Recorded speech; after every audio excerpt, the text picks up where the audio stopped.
Hello teachers, learners, and parents. Sir Jeff po, at your service.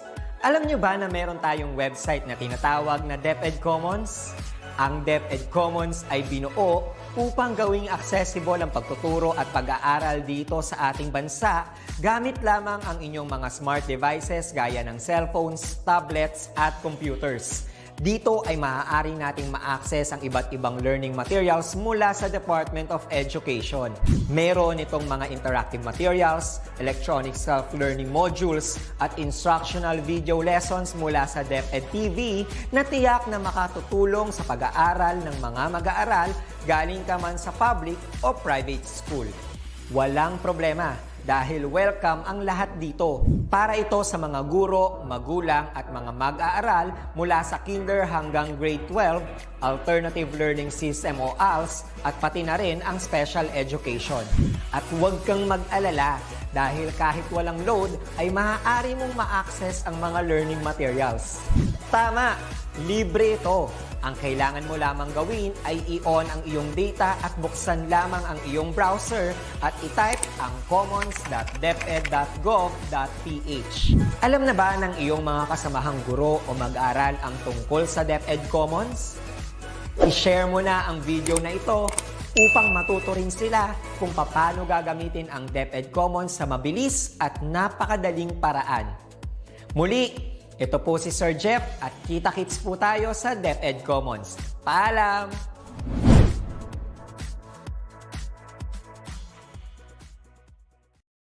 Browsing and learning to use the internet is one of the easiest and funnest things to do today. A click here, another click there, and we can be anywhere. You can meet people from around the world. Hi! Read amazing stories and histories of the past. Ooh.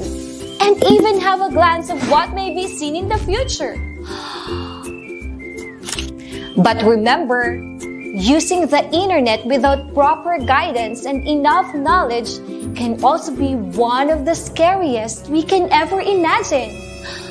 Ooh. Imagine going on an online trip, seeing the beauty of the place, when suddenly, potential scams pop up and block your way. Scams? These are dishonest tricks used to deceive people, and we don't want that to happen to any of us. So, be your own hero online. Be internet alert. If it's too good to be true, then it's most likely fake. Fair exchanges shouldn't ask for your personal information. Always think twice or ask for the assistance of your parents and guardians before accessing a new site. Be on guard for possible phishing that will ask you to log in and give your important personal details. Whew! That was close. Good thing I am internet alert. Remember, any effort to steal your information may be a form of scam. So always trust your intuition and distinguish what's real and what's fake online. This has been your online hero, Ma'am Jennifer, reminding you to beware by being aware, keep your learning safe, and don't fall for fake.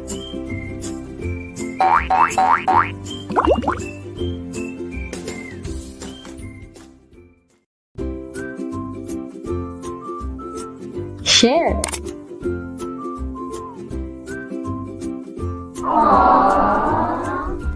Hello there! Almost all of us are citizens of the online world, and the internet is the system that runs this world. The internet is so powerful. Indeed, anything can go viral in a blink of an eye. Whatever we say, post, or share, whether positive or negative, can immediately spread all over the online world before we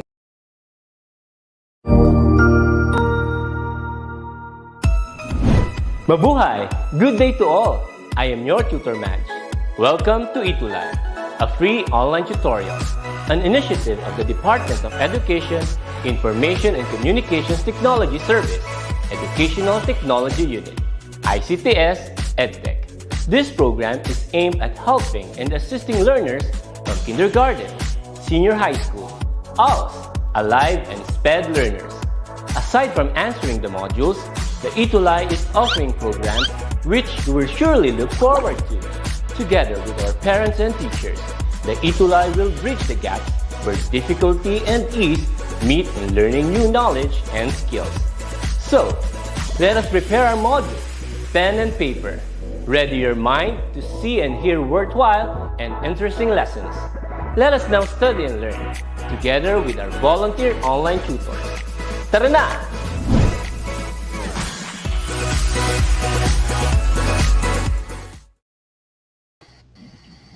Hello mga ka-ETUlay. Good morning sa inyong lahat mula Luzon hanggang Mindanao, pati na rin sa buong mundo dahil sa DepEd ETU ay #level up na.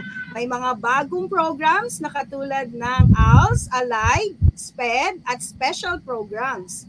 Makakasama niyo rin ang mga bagong DepEd ETUlay tutors.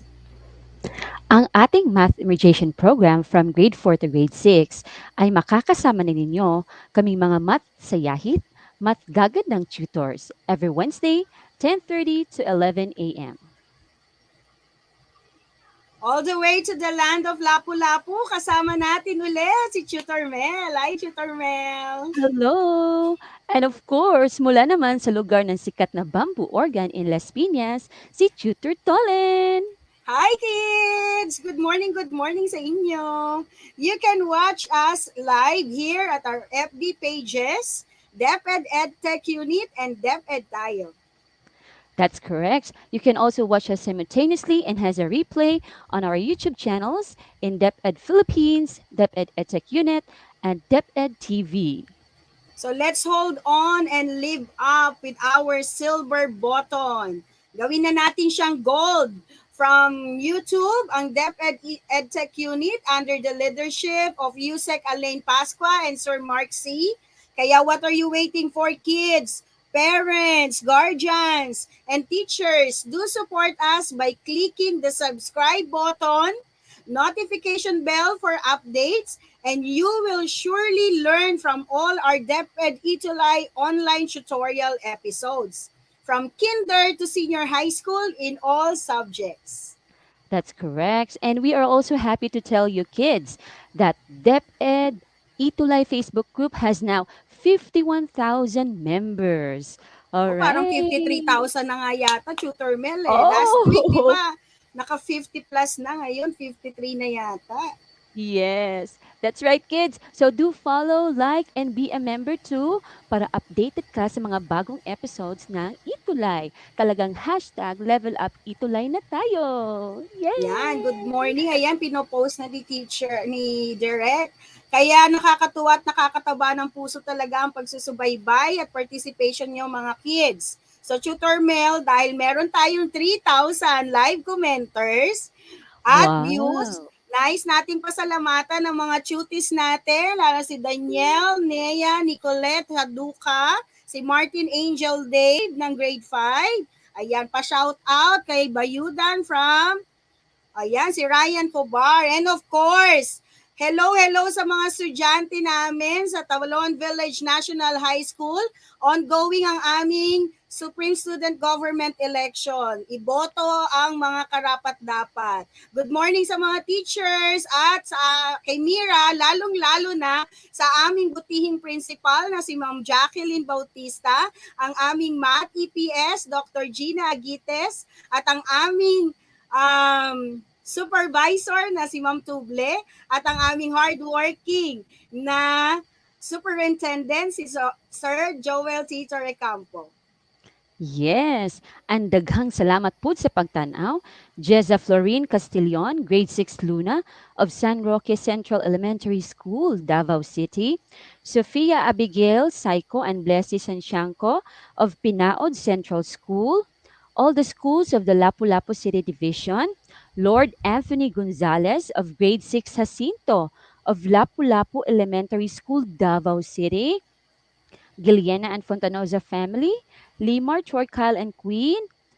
And of course, special mention rin ang mga estudyante ko, grade 5 Justiniani and grade 5 science class and their parents. Power 5 teachers and co-teachers of Babagwan Elementary School with our new school principal, Dr. Annalyn Malingin, our new district supervisor, Mrs. Rebecca Turing, and our energetic and hardworking SDS, Dr. Wilfreda D. Bungalos. Nag-rotational na sila, Tutor Mel. Yes. Yes, Tutor Tolen, tama. Yan. So, okay, kung handa na ang lahat, i-ready na ang lapis at papel at tayo ng Math Aral, Math Tuto at Math Enjoy. Yes, and our math remediation lesson for this week is addition and subtraction of similar and dissimilar fractions. So at the end of our tutorial, you will be able to add similar and dissimilar fractions and at the same time subtract similar and dissimilar fractions.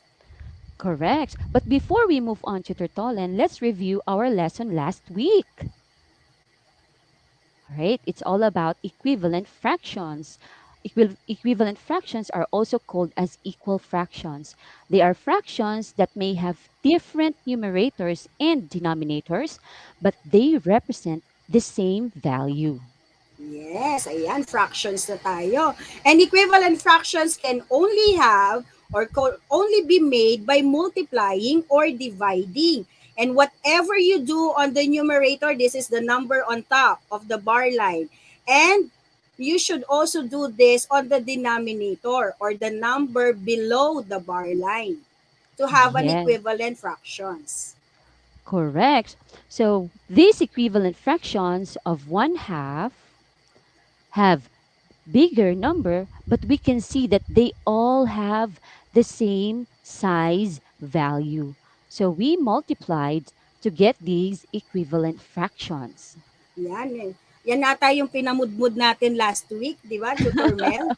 Kasi Yes. 51,000 yung mga members ng FB page natin. Ayan, so whatever you do on the numerator, kids, you have to do it on the denominator. So if you multiply 1/2 by the factor 2, you will get the equivalent fraction of 2/4. Yes, correct. We also talk about reducing fractions. When we say reducing fractions, it means simplifying a fraction, wherein we divide the numerator and the denominator by a common divisor until the common factor becomes 1.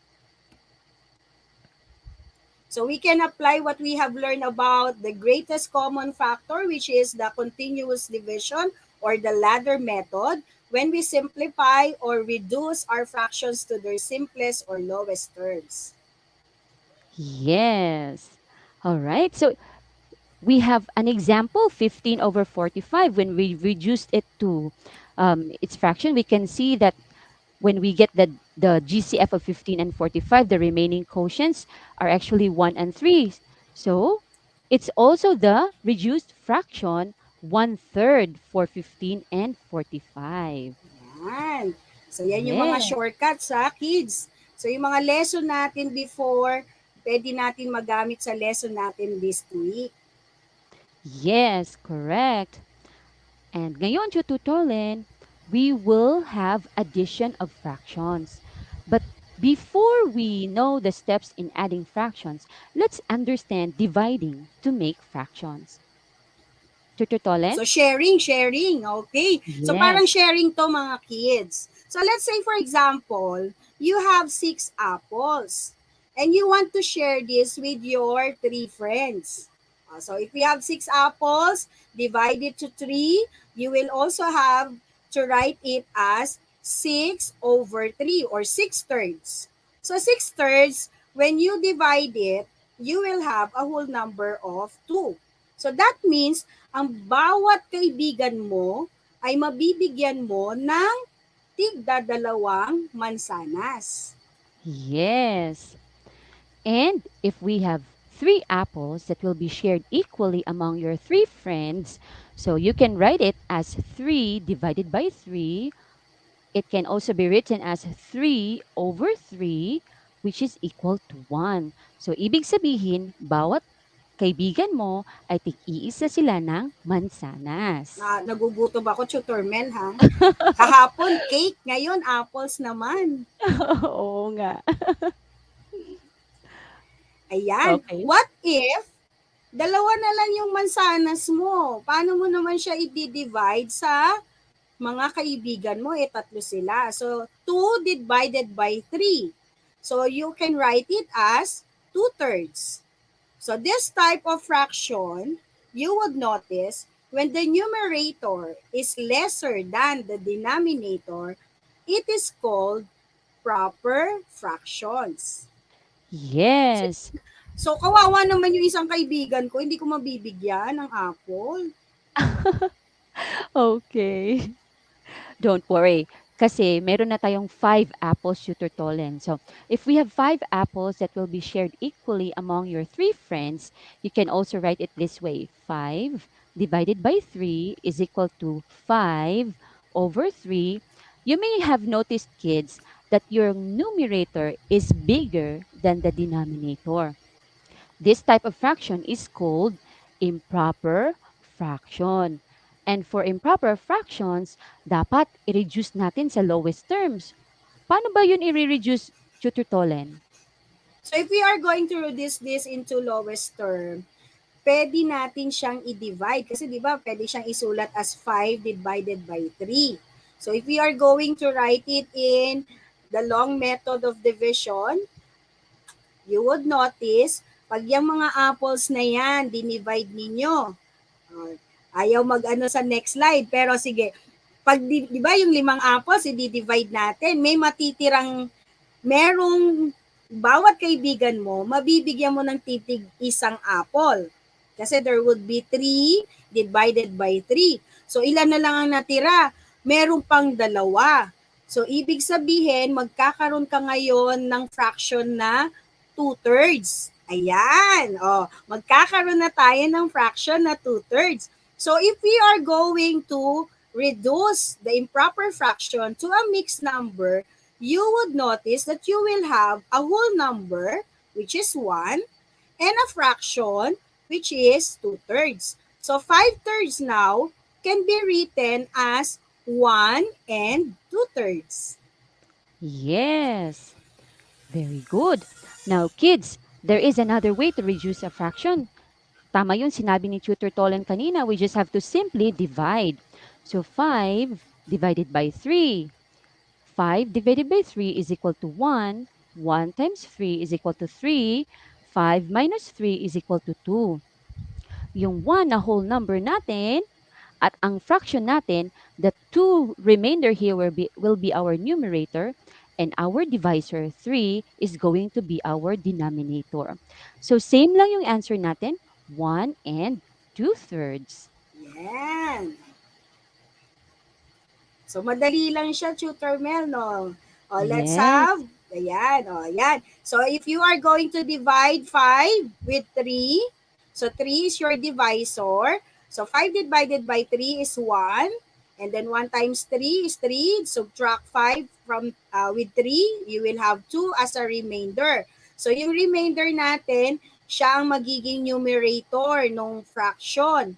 And then, your divisor will be your denominator. So, 5/3 Yes. now can be written as a mixed number. So, again pag sinabing mixed number, meron kang whole number saka fraction. So, you now have 1 and 2/3. Yes. Very good. Dahil kids, alam na ninyo yung mga basics ng fraction, now let's have the steps in adding fractions. The first step, you have to look at the denominators. If they are the same or what we call as similar fractions, you only have to add the numerators and copy the common denominator. If they have different denominators or what we call as dissimilar fractions, use the cross product method. And finally, don't forget to reduce your answer to its lowest terms if possible. Tutor Mel, alam mo, meron din ako isang method kasi para ma-visualize ng mga bata. Yung cross-product method, tinawag ko siyang butterfly method.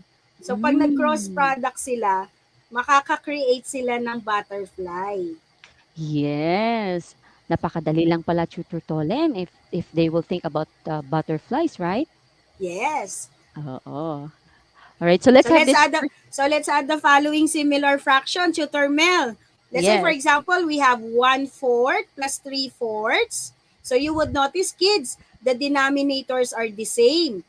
So we just write it as the common divisor or denominator, and then we simply add the numerator. So 1 plus 3 will be 4. So 4 over 4 or 4 divided by 4 will equal to 1. So pag similar fractions, madali lang. Kasi i-add lang natin yung numerators. Yes. And then copy the common denominator. Yes. Yes. This time, kids, let's add again the following similar fraction. So 1 over 12 plus 5 twelfths. Again, they have the same denominator. So we just have to copy the common denominator and then add the numerators. 1 plus 5 is equal to 6 over 12 or 6 twelfths. Tutor Tolen, do we have to stop here? Ito na ba yung final answer natin? Parang hindi pa, Tutor Mel, kasi may common factor pa ang 6 and 12. So we have to reduce it, di ba? Sabi, don't forget, reduce it to lowest term. So using the GCF method natin, yung continuous division and ladder method, ang remaining quotient will be your lowest term for 6 and 12. So that means yung 6 over 12 can also be written as 1/2. Yes, very good. And of course, kids, you can apply your knowledge about divisibility rules when reducing fractions to its lowest terms instead of getting the remaining quotients through GCF. Simply, you just have to divide 6 over 12. Their common divisor is 6. Kasi 6 yung GCF natin kanina, di ba? So 6 divided by 6 is equal to 1 and 12 divided by 6 is equal to 2. So So, kailangan reduce ang fractions nila. yes, Palagi, di ba, Tutor correct. Mel? Tama, Tutor Tolen. So, which would be convenient for your kids? Getting the Yun ang GCF? gamitin nila. Di ba? Yes. Kung ano yung mas madali sa kanila, Tutor Tolen. Okay. Let's have naman dissimilar fraction. Let's add the following dissimilar fraction. You would notice the denominators are different. So you have 5 and 7. So to be able to add this, we have to change it to similar fractions or we use the cross product method or butterfly method. Let's have this one. So if we are going to add 4/5 plus 3/7, okay, cross product, we multiply 4 times 7, you will get 28. And then 5 times 3, you will get 15. And then we multiply the denominators. So 5 times 7 is 35. Simplifying, adding 28 plus 15, you will have 43 over 35. Kids, take a look at the numerator. It's bigger than the denominator. Anong tawag nga sa kanila ulit? Is it proper or improper? Yes, Ayan, ang tama. galing nila. Tama, it's an improper fraction. So kung improper fraction, we have to reduce it into a mixed number. Yes. Yan. So we simply divide 43 by 35. So 43 divided by 35 is 1. 1 times 35 is 35. Subtract 43 minus 35, you will have 8. So 8 now is the remainder. So we write it as your numerator and then copy your divisor as your denominator. So that means 43 over 35 is now reduced to a mixed number which is 1 and 8 over 35. Napakadali lang pala, Tutor Tolen. Yes, Tutor Mel. Nag-e-enjoy tuloy ako. Kasi yung mga bata, minsan nalilito sila sa fraction. Yan Oo kasi yung nga. nakakalitong number pagdating sa mathematics, di ba, Tutor Mel? Yes, yes. This time, kids, let's have subtraction of fractions. Okay? So, same steps, yung subtraction of fractions at saka yung adding fractions, the only difference is the operation. So, first, you have to look at the denominators again. If they are the same or called similar fractions, subtract only the numerators and copy the common denominator. If they have different denominators or dissimilar fractions, use the cross product method. And lastly, don't forget, always reduce your answer to its lowest term if possible. Yes, Oh, dapat. Laging reduce ang answer ha.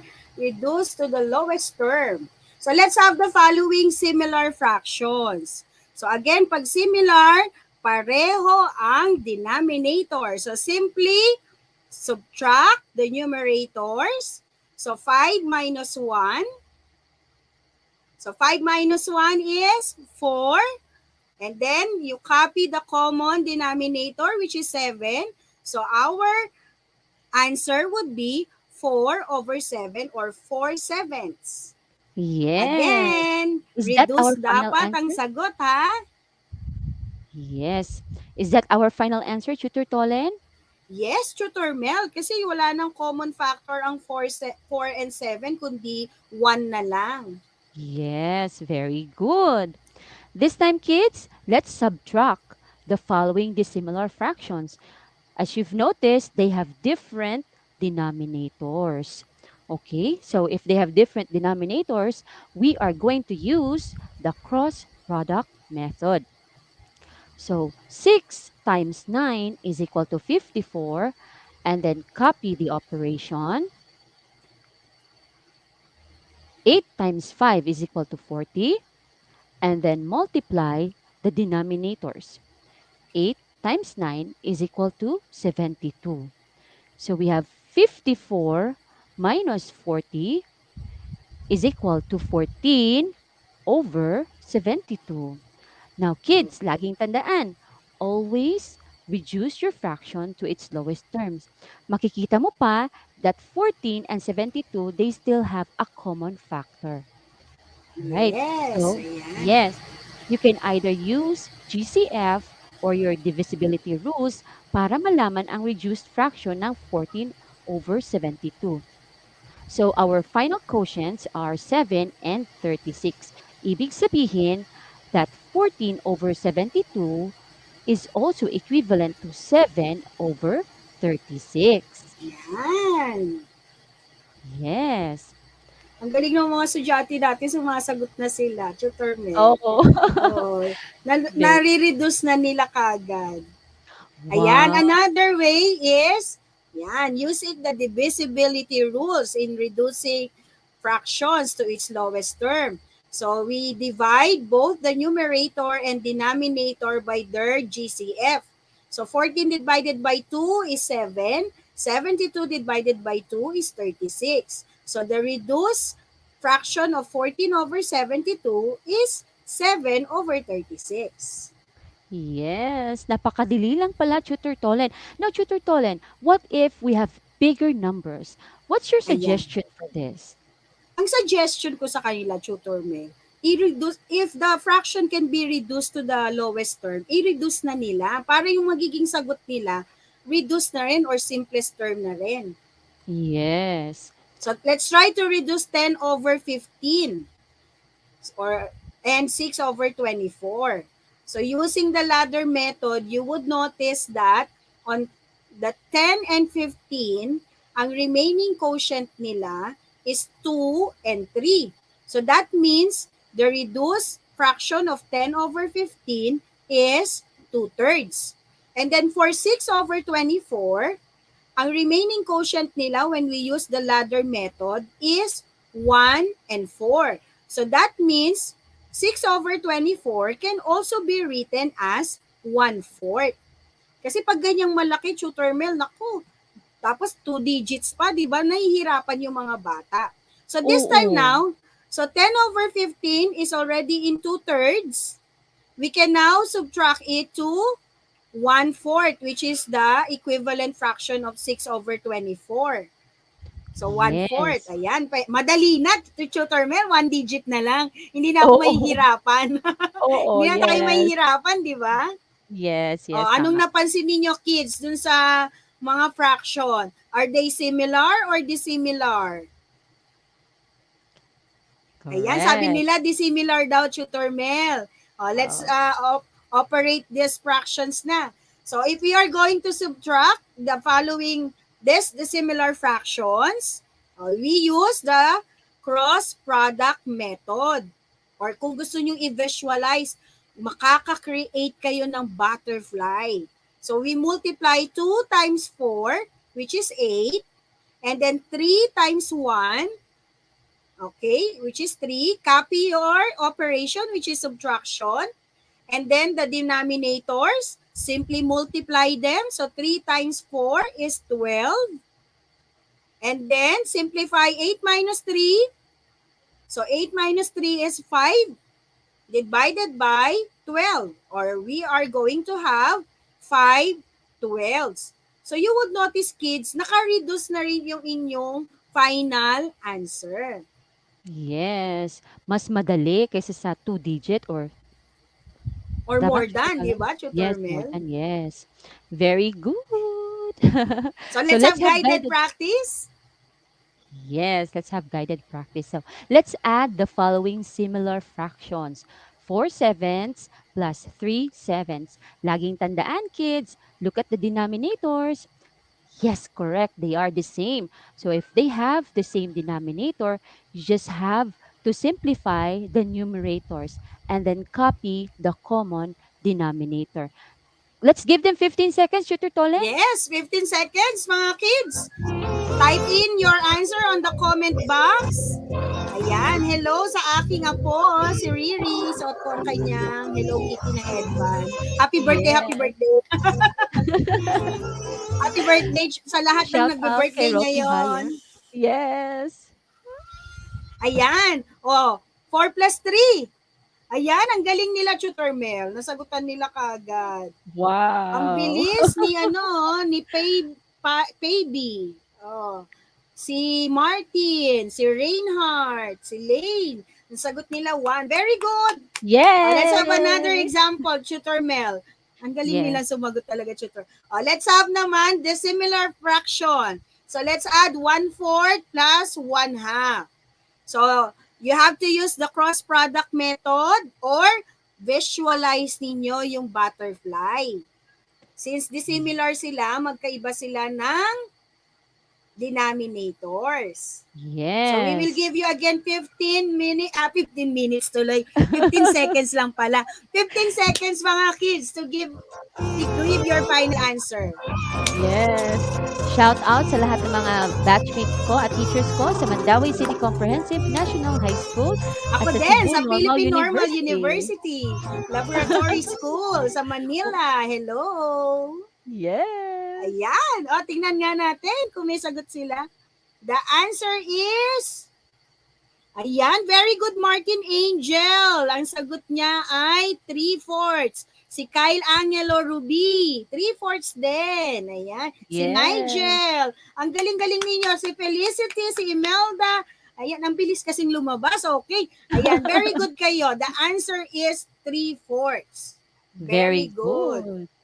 Ginamit Alright, nga so siguro nila yung ladder method, Tutor Mel. yes, yes.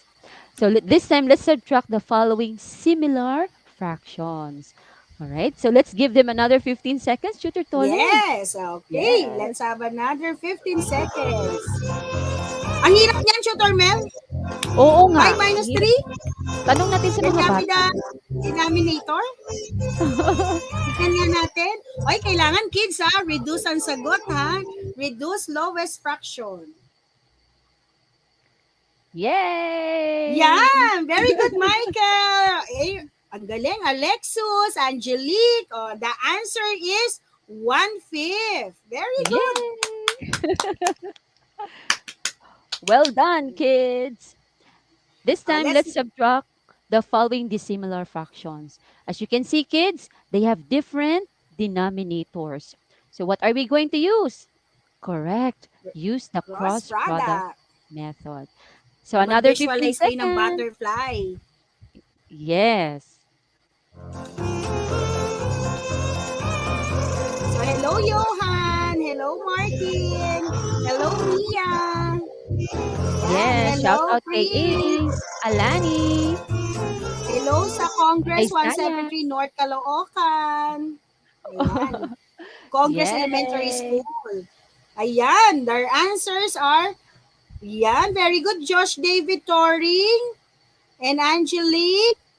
Martin ulit. Ang galing naman ni Martin. Ni Shane, Cyrus, ni Ryzen. Ni Shane, Cyrus. So, ang sagot ay 2/15. Very good. Yes. Lowest na ba yan, Tutor Mel? Yes. Tama. Kahit because the common factor is only 1 for Yan. 2 and 15. Ang Yes. galing-galing ninyo mga kids. Yay! Congratulations! Congratulations! Yan, congratulations mga kids. Ang galing-galing ninyo. Nakakatuwa, Tutor Mel, no? So Yes. mga kids, remember if you are adding or subtracting fractions, make sure to determine if they are similar or dissimilar. So kapag similar, all you have to do is to add or subtract the numerators and then copy the divisor or the denominator. Kapag naman dissimilar, we use the cross product method. Sa cross product method, pwede kayong mag-visualize ng butterfly. No. We use this method to be able to add or subtract fractions. Tutor Mel, syempre hindi ko kakalimutan yung mga nabubuo nating acronyms palagi. Even if we are different from each other, pwede tayong mag-add, mag-subtract ng mga hatred na yan. I-add lang Mm. natin, love, love, love lang lagi. Ye- Di ba? Kasi Yes. remember that God cares for our family. And life comes mysteriously. So live life to the fullest and savor every moment with your family. We may be divided by the screen in front of us, but DepEd ETUlay will always find a way to attain our one goal. And that is itulay ang pag-aaral ng lahat. Sabi nga ng DepEd, no student should be left behind. Kahit iba-iba ang ating dibisyon, pero iisa lang ang hangarin nating sulong edukalidad at ang ating medical frontliners ay laging sinasabi, we heal as one. So remember kids, God is our common Savior. Kahit iba-iba pa ang paniniwala at pananampalataya natin, sabi nga ng nasa taas, sabi ni ng kung sino man ang ating pinananampalatayaan. Okay? I love you and you are my children because I am you. Wow, that's correct, Tutor Tolan. With our Lord's guidance and divine providence, maitulay natin ang pagkatuto ng mga bata kahit nasa kanilang mga bahay tayo. So mga kids, don't forget to watch us every Wednesday, 10:30 to 11 a.m. You can catch us live on our FB pages, DepEd EdTech Unit at DepEd Tayo. You can also watch us simultaneously and as a replay on DepEd Philippines, DepEd EdTech Unit at DepEd TV's YouTube channel. Of course, Yay! Tutor Mel, kung gusto rin nating malaman ang kanilang feedback, pwede rin po nilang scan yung QR code na yan na nakikita nila ngayon sa screen. So comment, or you give us your comment, feedback, or suggestions. So mga parents, mga kids, mga guardians, scan yung QR code. Or you go to your web browser and type https://tinyurl.com/ETUlay feedback form. Don't hesitate to give your feedback so that we can improve. Yes. And daghang salamat sa pag-tune in at panonood ng aming episode this week. Kami ang inyong math-sayahin tutors every Wednesday, 10:30 to 11 a.m. Up next, storytelling K-3 nila Tutor Romary and Tutor Julisbeth. Siya si Tutor Mel. Yes, at ako muli, naman, ako si Tutor Mel. At ako naman, si Tutor Tolen. As we always say, hashtag happy lang always. See you Thank you, next Tutor week, mga Tolen. kids. Goodbye, kids. See you next time. Ang husay naman. Natapos mo ang iyong tutorial session kasama yung mahusay na ETUlay Tutor. May bago ka bang natutuhan? I-share na yan. Gamit ang ETUlay level up. Huwag aalis ha. Dahil may susunod pang programa na pwede mo ring panoorin at salihan. Dahil naghihintay na ang iyong mga tutors. Happy learning dito sa ETUlay.